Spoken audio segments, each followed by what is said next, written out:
big brands don't change direction easily, so it takes a while. And brands don't get much bigger than Giant. There was a time when we wondered if we'd ever see a Maestro suspended long travel 29er, and the Reign 29 barely fits that category, but on the epic high elevation, high tech trails of Park City, Utah, we decided that's not a bad thing. Giant has been slow to do the 29 thing. Maybe they wanted 27.5 to kind of rule everything. Also, maybe Maestro is a little prohibitive in the chainstay bottom bracket clearance department.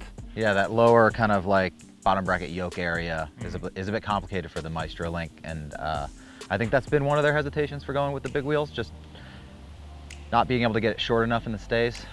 And it also might be a reason why Giant's new 29ers have been kind of conservative in travel, like the Trance, which is a 140 bike and its 27.5 is 115 as a 29er. Yeah. And this guy, the Reign 29, which is a 160 27.5, is 146. Yeah. But it's a pretty short amount of travel for what is their enduro race bike. But you know, Maestro does have a way of making like the travel number seem bigger, right? Like it feels more gushy or deeper than what the number represents.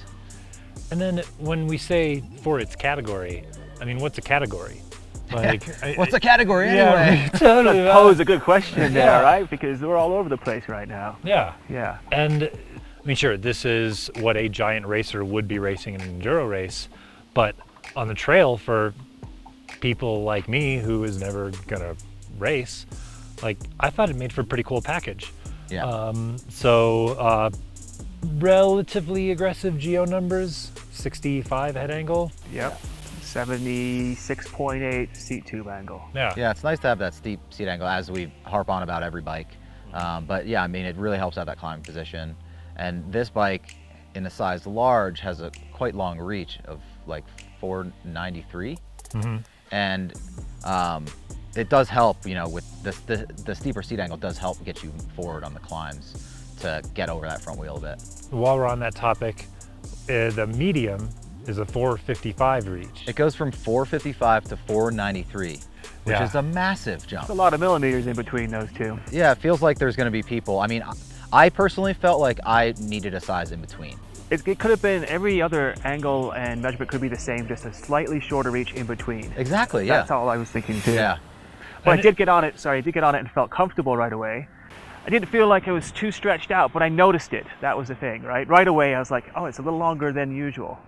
I didn't actually notice it until like, I rode it on our bigger, more aggressive, steeper course. And on that, it felt great. Like when it's on the really steep, gnarly stuff, it's amazing. Amazing. But when you get it on mellower, like, you know, lower angle stuff, that's when I felt like the front wheel was pushing a little bit and I had to really try hard to get over it in order to like not have it, you know, understeer in the corners.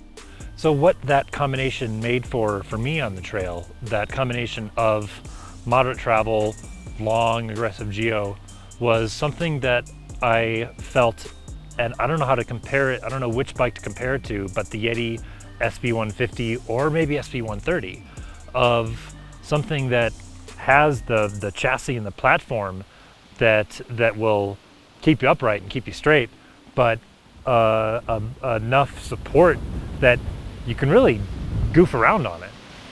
Like, yeah, it's funny because I kind of feel, it felt like a trance in the back and like a glory in the front almost, you know? It's like playful and fun in the back, and then like it's really business in the front. It really wants to go fast. Like this thing is made for speed. It's made for enduro racing, and you know, if you want something that's gonna handle tighter terrain, then I think the Trance is a bike for you, right? Like this is definitely a bike that's made for bigger stuff. But it's still, even with that speed component, it still maintains this element of fun and poppy and jibby and those things that we really enjoy.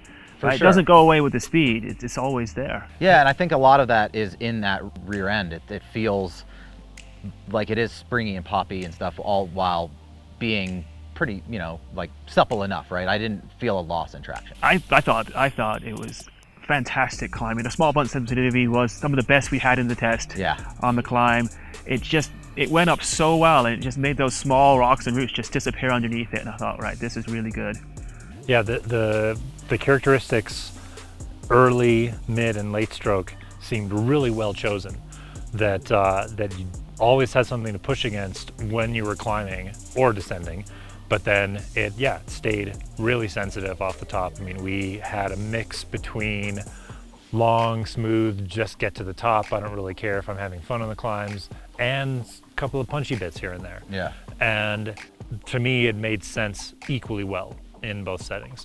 Yeah, and it has like, it's a robust, Float X2 shock on it, on the model that we have. And it does have the lockout switch on it, which is actually really up, it's a vertically placed shock, so it's right there. That makes me think of a comparison between this and the Ripmo.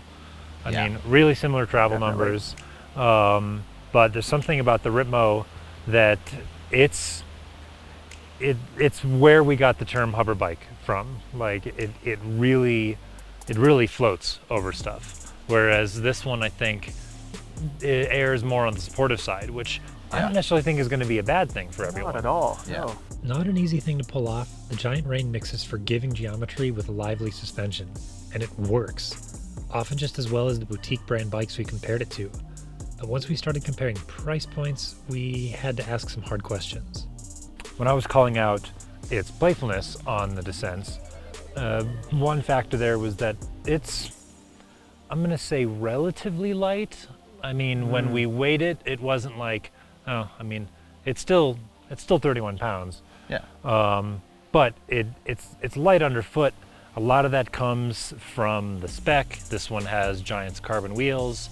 And then when we were sort of making some sense out of that and we were looking at prices, this is a $9,000 bike. What's interesting is that for this, it sits out on a little island by itself at $9,000. There's not a $7,500 bike below it, or even a $6,000 for that matter, is there? Right. The next one under it was $5,000 and some change, if I remember. Yep. So it was a giant leap from that to this one. And that $5,000 one, you still get the Float X2 shock, you still get the Grip 2 36, you don't get the carbon rims, the spec is a little bit lower here and there. For $4,000 less to get a ride quality pretty similar to this, I mean, Giant is kind of actively fighting this budget brand persona.